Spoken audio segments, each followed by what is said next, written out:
Oh no, come on. A Death Star Birdhouse? You've got to be kidding me. Okay, I'll give it a go.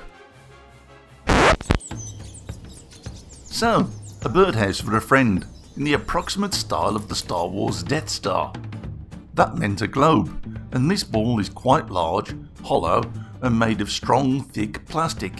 It actually belongs to my dog Coco, but once she realised that she couldn't eat it, she lost interest. So I began with giving it a quick rub down with sandpaper to remove all the tooth marks. I then followed this scene with a thin file. There was no need to cut very deep, just enough to make it show. I took a hole saw that looked approximately the right size to cut away a hole. The cutout section was too small to slot back in, but I cut away a larger hole from the bottom to make a cleaning access point. This cutout section was too large for my needs, but by spinning this in my drill press and applying a little sandpaper, I was able to reduce it to just the right size.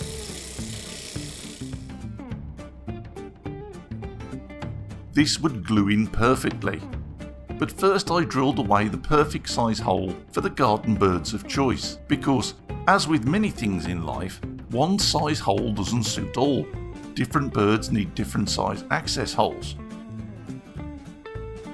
I applied some narrow masking tape, judging the pattern by eye.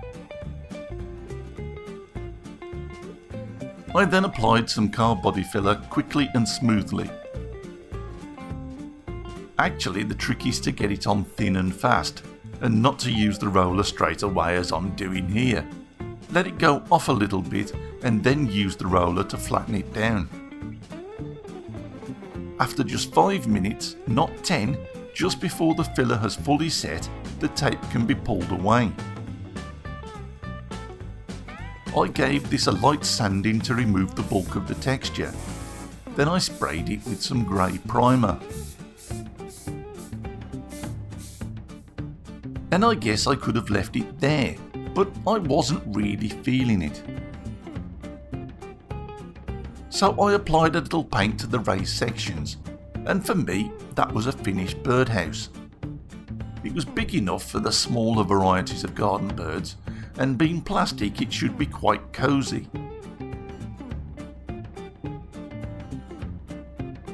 It's going to be mounted on a couple of thin metal frames, the sort you might use for hanging baskets, so I don't need to worry about sealing the bottom access hole, but I could have just as easily made a simple but strong access door. This arrangement will keep things safe and sound, but allow for annual removal and cleaning. Remember not to place your birdhouse in direct sunlight, as this can literally cook small birds.